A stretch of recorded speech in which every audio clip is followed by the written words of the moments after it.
नमस्कार, मैं सिद्धार्थ वरदराजन और आज हम एक ख़ास चर्चा करने वाले हैं। हमारे साथ मेहमान हैं प्रोफेसर अपूर्वानंद।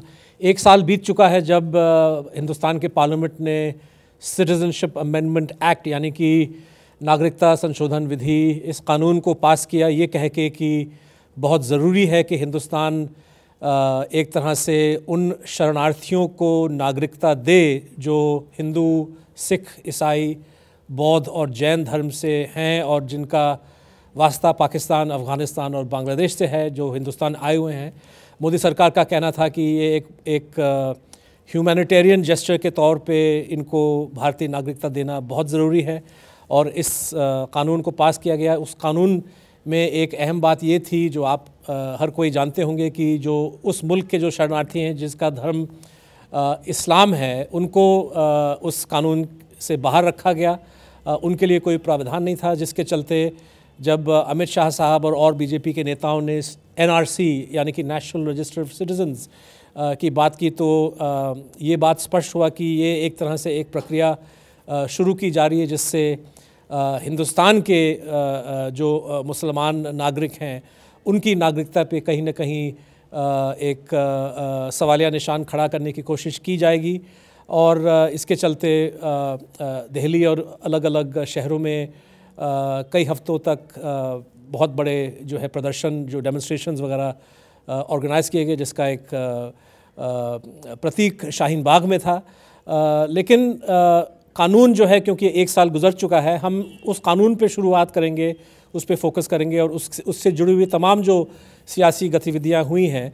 और अपूर्वानंद, हम आपसे जानना चाहेंगे सबसे पहले कि जिस कानून को जल्दबाजी में पास किया गया ये कह के कि बहुत ज़रूरी है और हिंदुस्तान को शोभा नहीं देता कि हमारे पड़ोसी देश के शरणार्थी यहाँ पे आए हुए हैं और उनको इलीगल माइग्रेंट जो है करार दिया जा रहा है, उनको जो है नागरिकता हम लोग नहीं दे पा रहे हैं, इसलिए कानून में संशोधन लाना बहुत ज़रूरी है। लेकिन अब एक साल गुजर चुका है।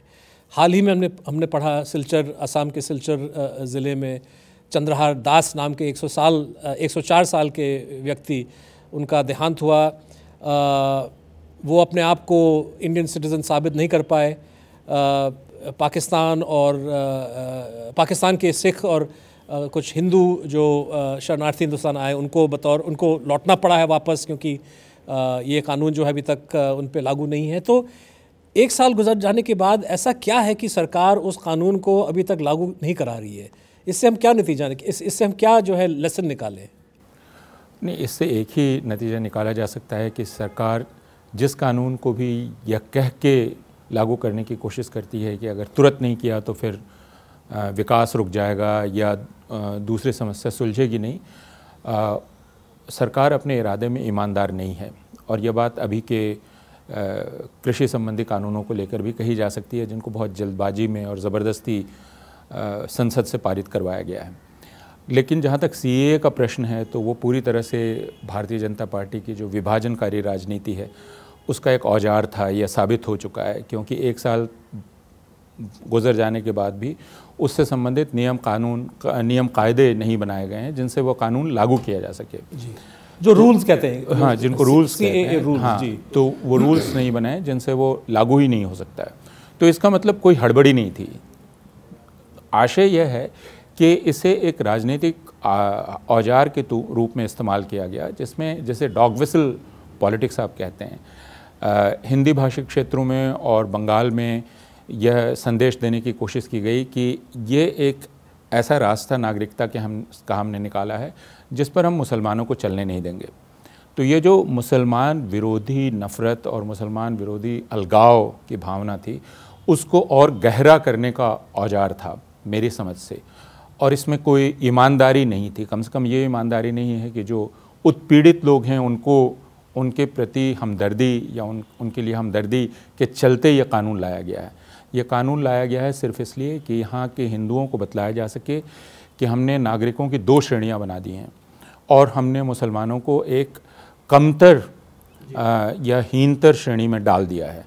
और इससे जो एक शैतानी खुशी मिलती है, वो शैतानी खुशी उनको लगातार देने की कोशिश है। ये मेरी पहली समझ है। जी, बल्कि कानून के प्रोविजंस के तहत ही ये बात स्पष्ट साफ था क्योंकि 2014 का कट ऑफ डेट, अगर वाकई में सरकार का इरादा ये था कि पाकिस्तान के अंदर या बांग्लादेश के अंदर या अफगानिस्तान के अंदर जो उत्पीड़ित, जो फ़र्ज़ करिए कि आप हिंदुओं तक या सिखों तक ही सीमित रखना चाहते हैं, लेकिन 2014 के बाद जो पीड़ित हैं वहाँ पे आज मौजूदा जो सिंध में या कहीं और पे जिनको फोर्सिबल कन्वर्जन किया जा रहा है, जिनकी लड़कियाँ उठवाई जा रही हैं, उनको इस कानून से कोई जो है लेना देना नहीं है, इसका फ़ायदा उनको नहीं मिल सकता। तो ये स्पष्ट तौर पे लिखा ही गया था कानून में। बिल्कुल, इसलिए मैं ये कह रहा हूँ कि ये एक सिंबॉलिक वायलेंस था और इसमें कोई ईमानदार इरादा नहीं था। जैसा आपने कहा कि 2014 के बाद भी तो जुल्म जारी रह सकता है और जारी है, फोर्सिबल कन्वर्जन्स हो रहे हैं, तो आप उनके लिए क्या करेंगे, क्या रास्ता निकालेंगे?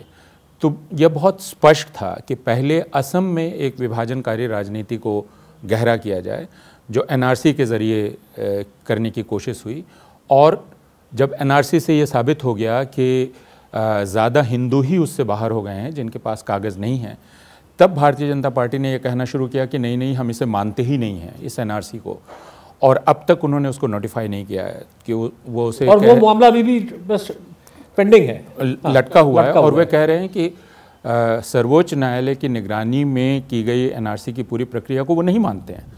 और दूसरी बात जो उन्होंने कही, जिसको हमें याद रखना चाहिए, वो ये कि हम तब तक एनआरसी की प्रक्रिया करते रहेंगे जब तक जिसे बाहर होना है हम बाहर ना कर दें और जिसे अंदर लाना है उसे हम अंदर ना ले आएंगे। अब यह भी एक डॉग विसल है, किसे बाहर होना है और किसे अंदर आना है। अगर ये सब कुछ कागजात पर निर्भर है तो ये साबित हो चुका है कि ज़्यादा हिंदू बाहर हो गए हैं मुसलमानों के, जबकि आप भाषणों में प्रचार ये कर रहे थे कि हम मुसलमानों को बाहर करने वाले हैं। यह हो नहीं सका है। तो असम में आपने कहा एनआरसी, और एनआरसी में जो हिंदू बाहर हो गए उनको आपने कहा कि देखिए अब हम सीएए ला रहे हैं, हम आपको अंदर कर लेंगे। और आपने भाषणों में ये कहा, गृह मंत्री के भाषण हैं, उनके बयान हैं कि हिंदू सिख इन लोगों को तो हम आगे बढ़ के नागरिकता देंगे, उनसे कोई डॉक्यूमेंट लेने की ज़रूरत भी नहीं है। तो वहाँ प्रोसेस उल्टी थी, एनआरसी फिर सीएए। लेकिन यहाँ गृह मंत्री ने कहा शेष भारत में कि पहले हम सीएए लाएंगे, उसके बाद एनआरसी की प्रोसेस। वही क्रोनोलॉजी वाली बात उनकी, हाँ, कालक्रम वाली बात या क्रोनोलॉजी वाली बात।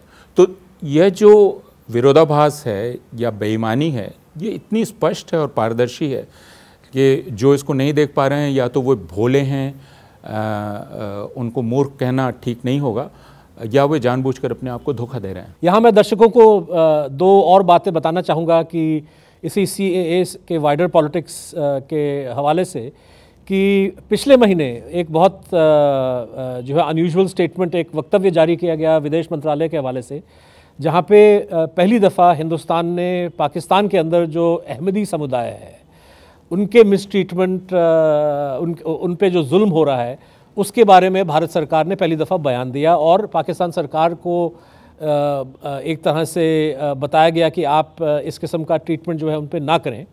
अपूर्वानंद, आपको याद होगा कि जब सीएए पे चर्चा हुई तो बहुत लोगों का कहना था कि इस पे किसी को आपत्ति नहीं हो सकती कि आप धर्म के आधार पे जो पीड़ित लोग हैं उनको आप शरण देना चाहते हैं, उनको आप नागरिकता देना चाहते हैं, लेकिन आपने उन लोगों को क्यों एक्सक्लूड किया पाकिस्तान के अंदर जो औपचारिक तौर पे मुसलमान हो सकते हैं, लेकिन जिस वर्ग विशेष से या जिस पर्टिकुलर सेक्ट के साथ उनका रिश्ता है उस आधार पे उनको डिस्क्रिमिनेट किया जा रहा है। और बहुत सारे लोगों ने अहमदियों की बात की, हज़ारों की बात की, लेकिन सरकार ने उस बात को मानी नहीं, बीजेपी ने उस बात को मानी नहीं। और अब जो है पाकिस्तान के खिलाफ एमईए ने स्टेटमेंट जारी किया कि भाई अहमदियों के बारे में आप इस किस्म का सलूक नहीं कर सकते।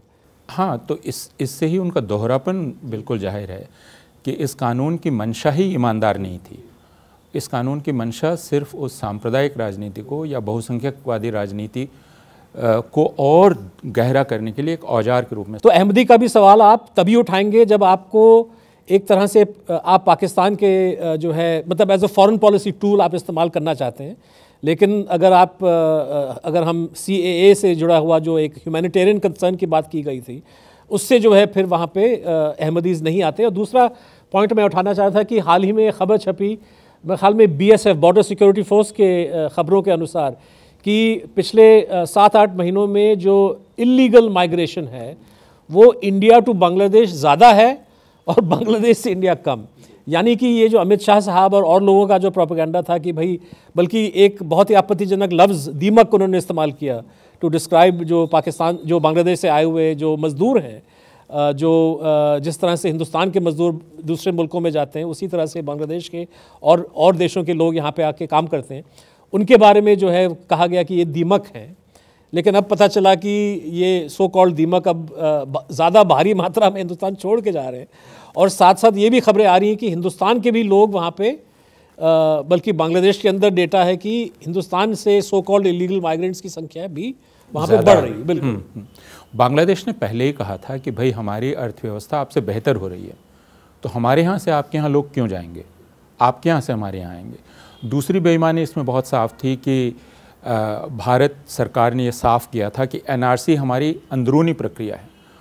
तो जब एनआरसी आपकी अंदरूनी प्रक्रिया है, एनआरसी से आप जिन लोगों को बाहर कर रहे हैं, तो आप स्पष्ट कह रहे हैं कि बांग्लादेश से इसका कोई रिश्ता नहीं है। इसका मतलब क्या है? क्या आप अनंत काल तक उनको डिटेंशन सेंटर में रखने वाले हैं? इस पे कोई क्लैरिटी नहीं थी, बिल्कुल कोई स्पष्टता नहीं थी। बांग्लादेश ने साफ कह दिया कि हम इन्हें नहीं लेंगे, और उसका कहना बहुत जायज़ है, क्योंकि बांग्लादेश उन्हीं को ले सकता है जो साबित कर सकें कि वो पहले बांग्लादेश में थे, उनके पास कोई कागज़ हो। लेकिन ऐसा कुछ भी नहीं है। जैसे अभी जो दास साहब जिनकी मृत्यु हुई है, वो 1960 के आसपास भारत आए थे, और ऐसे बहुत सारे लोग आए थे, और 1960 से वो लगातार यहाँ रह रहे हैं। तो क्या अब उनको वापस आप बांग्लादेश भेज देना चाहते थे?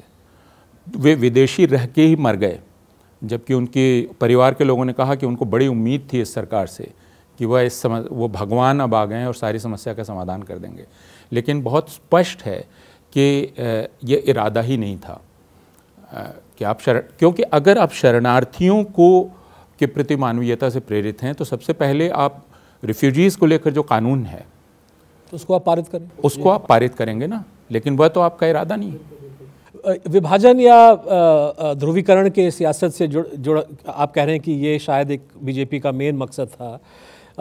CAA के बाद हम देख रहे हैं पिछले 8-10 महीनों में बहुत तेज़ी से कुछ नए इश्यूज़ उभर के जो है बीजेपी पुश कर रहा है, जैसे कि सो कॉल्ड लव जिहाद का मामला जो है अब अलग अलग प्रदेशों में कानून पारित करने की बात हो रही है, और उत्तर प्रदेश में जहां ऑर्डिनेंस लागू हुआ है, तो उसके चलते जिस तरह से जुल्म, शायद यही लफ्ज़ इस्तेमाल हम कर सकते हैं कि इनोसेंट कपल्स पे जो है तशद्दुद और जुल्म सरकार का, कि किसी को शादी के मंडप से उठवाया जा रहा है, तो किसी को पीट के जो है पुलिस थाने घसीट लिया जा रहा है, किसी की बच्ची जो है किसी का पेट जो है वो मतलब उनका मिसकैरेज हो रहा है। तो ये भी कहीं ना कहीं उसी पॉलिटिक्स का हिस्सा है। एकदम साफ है कि आप कानूनी तरीके से दूसरों को दूसरे दर्जे की नागरिकता में डाल दें, और ये सारे कानूनी तरीके हैं। जैसे लव जिहाद से जुड़ा हुआ कानून, लेकिन उस कानून में कहीं लव जिहाद ये शब्द नहीं है। इसी से जो भारतीय जनता पार्टी के फॉलोअर्स हैं उनको मालूम होना चाहिए कि राजनीतिक शब्दावली जो इस्तेमाल की जाती है, जब वो कानून में नहीं आती है, क्यों नहीं आती है। जैसे टुकड़े टुकड़े गैंग, ये भी एक फ्रेज ये लोग यूज़ करते रहते हैं। हाँ, लेकिन साकेत गोखले बार बार ये लिख रहा है कि मैंने पूछा है गृह मंत्रालय से कि टुकड़े टुकड़े गैंग की क्या जानकारी है, और सरकार ने कहा है कि हमको कोई जानकारी नहीं है। तो जब आपको कोई जानकारी नहीं है, तो आप क्यों बार बार टुकड़े टुकड़े गैंग बोले चले जा रहे हैं? तो लव जिहाद भी इसी कैटेगरी में लव जिहाद भी इसी कैटेगरी में आता है। लेकिन मैं लव जिहाद को ट्रिपल तलाक कानून से जोड़ कर देखता हूँ, जिसमें फिर इसको मैं डॉग वेसल कहता हूँ, क्योंकि इसमें हिंदुओं एक सेक्सुअल एनवी भी है, एक यौनिकता से जुड़ी हुई ईर्ष्या है, और उस ईर्ष्या का इस्तेमाल किया जा रहा है, जिसमें हिंदुओं को ये बताने की कोशिश की जा रही है कि हम मुसलमान मर्दों को काबू में ले आएंगे। और मुसलमान मर्दों को काबू में लाने का एक कानून है ट्रिपल तलाक, जिसमें हम उन्हें जेल में डाल देंगे अगर वो ट्रिपल तलाक बोलते हैं तो। हालांकि हिंदू मर्द भी अपनी औरतों को छोड़ते हैं, लेकिन ऐसा कोई कानून हिंदुओं के लिए नहीं होगा कि उनको जेल दे दी जाएगी अगर वो छोड़ देंगे तो। मसला तो यही है ना कि अगर आपने छोड़ दिया तो आपको 3 साल हम जेल में डाल देंगे। तो हिंदुओं के लिए ये कानून क्यों नहीं? सिर्फ मुसलमानों पे, सिर्फ मुसलमानों पर है। अगर उसको सरलीकृत करें तो ये भी CAA से जुड़ा हो, मतलब कि नागरिकता कानून में अगर आप कह रहे हैं कि एक ज़्यादा एक कम है, तो ये भी एक मिसाल है। मतलब आप एक ऊंचे दर्जे का नागरिक बना रहे हैं, आप एक नीचे दर्जे का नागरिक बना रहे हैं, और निशाना मुख्य रूप से मुसलमान मर्द हैं। कि आप मुसलमान मर्दों को बेइज्जत करके उनको दंडित करके, और ये जो लव जिहाद से जुड़े हुए जितने कानून हैं उसमें अगर पकड़ा जाएगा तो मुसलमान मर्द ही पकड़ा जाएगा।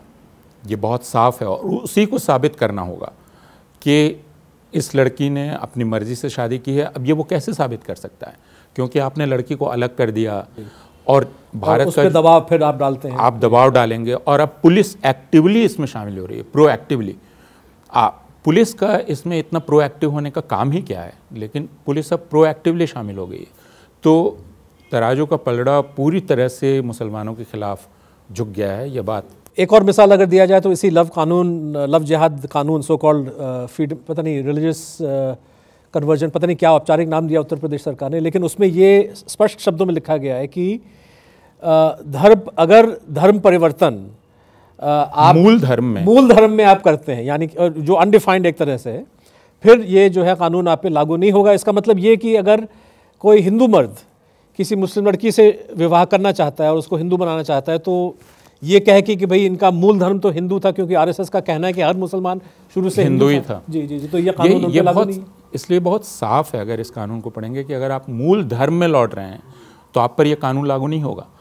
और मूल धर्म भारत का हिंदू है, जैसा राष्ट्रीय स्वयंसेवक संघ कहता है। तो इस कानून में जो छिपी हुई राजनीति है, या उतनी छिपी हुई भी नहीं है, बहुत जाहिर है, उसको देखना मुश्किल नहीं है कि यह दरअसल मुसलमानों को निशाना बनाने के लिए की जा रही है।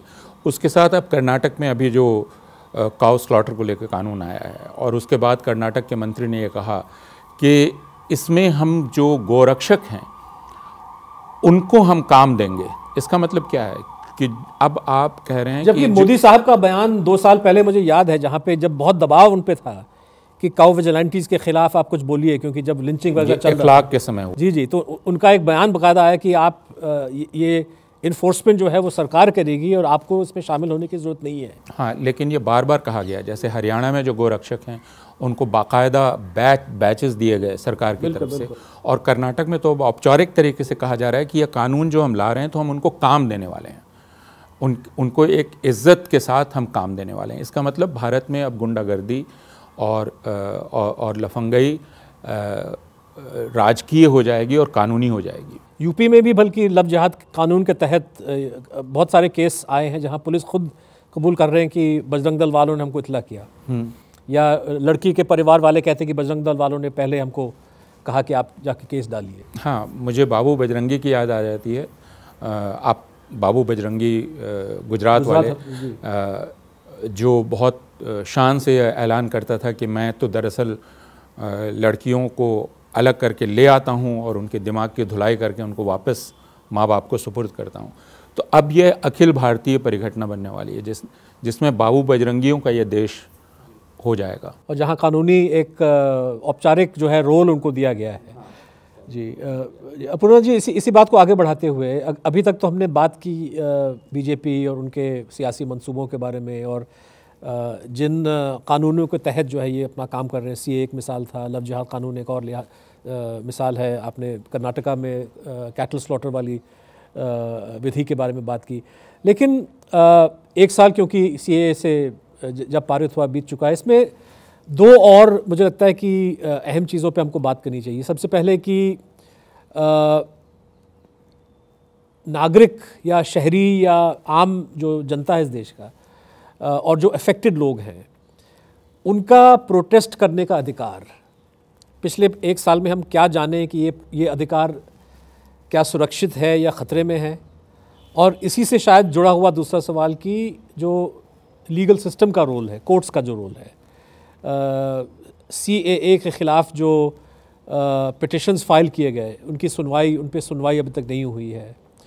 और लेकिन इससे जुड़े हुए कुछ केसेस, जैसे कि शाहीन बाग प्रोटेस्ट वाला केस, और वो सुप्रीम कोर्ट तक गया, और सुप्रीम कोर्ट ने मेरी नज़रों में, आपकी नज़रों में भी एक ऐसा फ़ैसला सुनाया जो राइट टू प्रोटेस्ट को जो है वो कटेल कर एकदम बहुत, मतलब एकदम right to protest gets taken away virtually.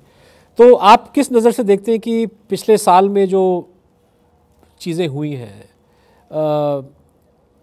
जो प्रोटेस्ट मूवमेंट है वो किस दिशा में आगे बढ़ सकता है, उसकी उम्मीदें क्या होनी चाहिए, उसकी मांगे, मतलब उसका एक उसकी रूपरेखा क्या होनी चाहिए? नहीं, एक तो बहुत बड़ा प्रतिरोध अभी उठ खड़ा हुआ है और दिल्ली चारों तरफ से प्रतिरोधकारी किसानों से घिरी हुई है और उनके इरादे बिल्कुल बुलंद हैं और स्थिर हैं और वे कह रहे हैं कि वे संघर्ष जारी रखेंगे।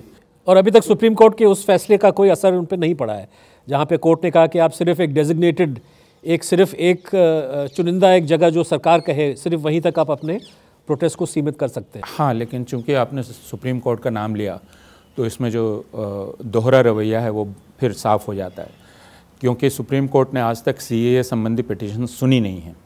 सीएए की संवैधानिकता को लेकर जो चुनौती दी गई थी वो पिटीशन सुनी नहीं है, लेकिन सुप्रीम कोर्ट ने बहुत जल्दी से किसानों का जो विरोध चल रहा है उससे संबंधित सुनवाई शुरू कर दी है। और कल ही सुप्रीम कोर्ट ने यह कहा कि सरकार को कह दिया कि आपसे नहीं होगा, अब हम समिति बनाने वाले हैं और निगोशिएशंस हम करेंगे। अब ये भी इतना ट्रांसपेरेंट है कि इसमें और कोई टिप्पणी करने की ज़रूरत नहीं है कि दरअसल ये किस दिशा में जा रहा है और सुप्रीम कोर्ट क्या करना चाह रहा है। लेकिन पिछले साल जब जामिया मिलिया इस्लामिया के छात्रों पर हमला हुआ था और अगली सुबह इंदिरा जयसिंह और कोलिन गोंजाल्वेस सुप्रीम कोर्ट गए थे और उन्होंने कहा था कि एक कमेटी बिठाइए, ये जो हमला हुआ है इतना बर्बर हमला, तो सुप्रीम कोर्ट ने कहा कि पहले आप सड़क से हटिए। लेकिन यह बात अब सुप्रीम कोर्ट किसानों से नहीं कह पा रहा है कि आप सड़क से हटिए। तो ये दोहरा रवैया है दो विरोध प्रदर्शनों को लेकर जो बहुत स्पष्ट है। इसका मतलब ये कि चूंकि वह विरोध, और इसको कहने में कोई हिचक नहीं होनी चाहिए कि सीएए के खिलाफ विरोध चूंकि मुख्यतः मुसलमानों का विरोध था, तो उच्चतम न्यायालय ने ये तरीका अपनाया और अभी उच्चतम न्यायालय का तरीका दूसरा है। लेकिन आपने पूछा कि क्या होना चाहिए, तो चूंकि सीएए कानून अभी भी संविधान की आत्मा के खिलाफ है, एक साल गुजर जाने का मतलब ये नहीं है कि वह संविधान की आत्मा के अनुकूल हो गया, तो सीएए को स्वीकार करने का कोई कारण नहीं है। सर्वोच्च न्यायालय पर दबाव बनाए रखा जाना चाहिए, लेकिन उस प्रतिरोध को वापस खड़ा करने की ज़रूरत है जो कोरोना संक्रमण के चलते स्थगित, मैं उसको कहूँगा स्थगित हो गया, क्योंकि वह विरोध कहीं ख़त्म नहीं हुआ है। उत्तर प्रदेश में भयंकर दमन किया गया, 23 से ज़्यादा लोगों की हत्या कर दी गई और बहुत सारे लोग जेल में सड़ रहे हैं, सैकड़ों लोग जेल में हैं और कुर्की जब्ती इतने लोगों की गई है और अभी भी धमकी दी जा रही है उनको। लेकिन उत्तर प्रदेश में अभी भी वो जज्बा बाकी है। वो आप सदफ नज़र को देख लें या दारापुरी साहब को देख लें और रूपरेखा वर्मा को देख लें या दूसरे लोगों को देख लें, उन्होंने बात करना बंद नहीं किया है, उत्तर प्रदेश के मुसलमानों ने बंद नहीं किया है। तो विरोध का कारण मौजूद है, क्योंकि यह एक असंवैधानिक, गैर संवैधानिक से या संविधान विरोधी कानून है और भारत की नागरिकता की जो धर्मनिरपेक्ष अवधारणा है उसको ध्वस्त करता है। तो विरोध खड़ा किया जाना चाहिए, लेकिन इसमें मास अवेयरनेस बहुत ज़रूरी है, क्योंकि भारतीय जनता पार्टी ने जिस तरह इसे प्रचारित किया है और मीडिया ने जिस तरह भारतीय जनता पार्टी के माउथ ऑर्गन के रूप में काम किया है, तो हमें कोशिश करनी पड़ेगी कि हम जनता को और विशेषकर हिंदू जनता को शिक्षित करें कि क्यों यह कानून मानवीयता के भी खिलाफ है।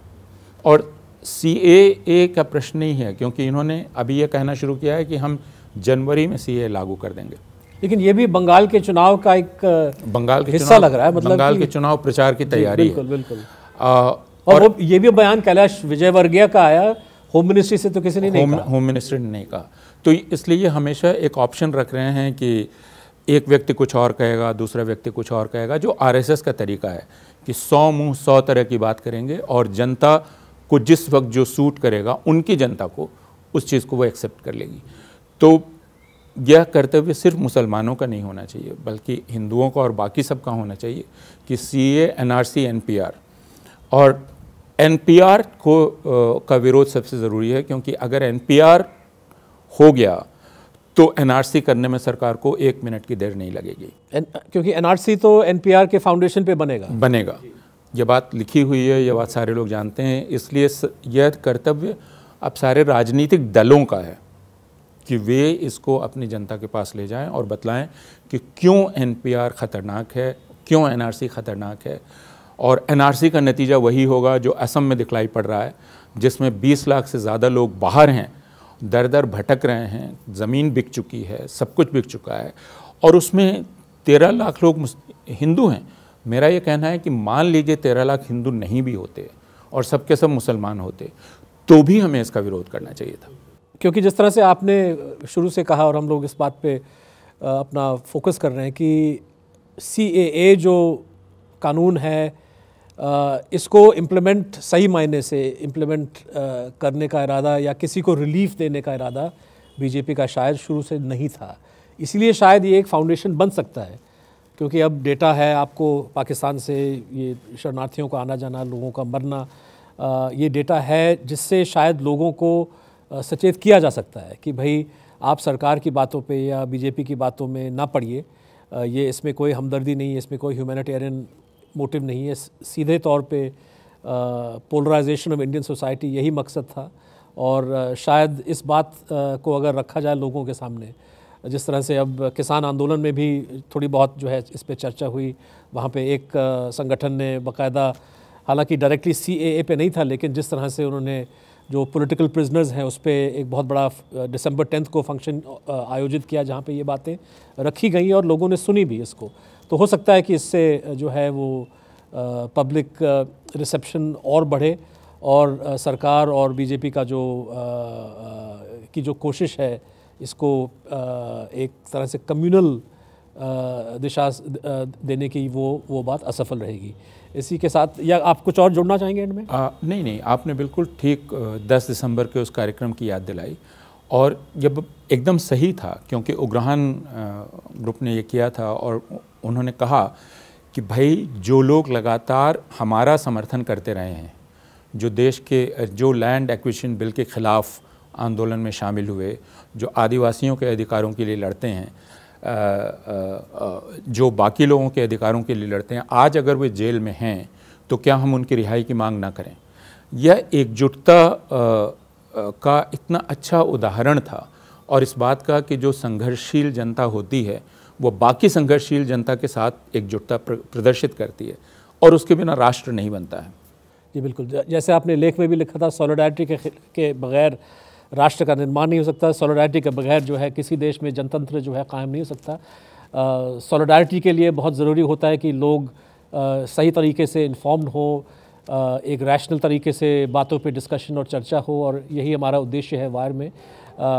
मुझे उम्मीद है कि इस चर्चा को भी आपको पसंद आया होगा। आप इसको साझा करें, शेयर करें और जुड़ते रहिए वायर के यूट्यूब चैनल से। देखने के लिए बहुत बहुत शुक्रिया। द वायर के और वीडियोस देखने के लिए सब्सक्राइब करें और बेल आइकन पर क्लिक करें। स्वतंत्र पत्रकारिता की आर्थिक मदद करने के लिए डिस्क्रिप्शन में दिए गए लिंक पर जाएं और अपनी राशि चुनें।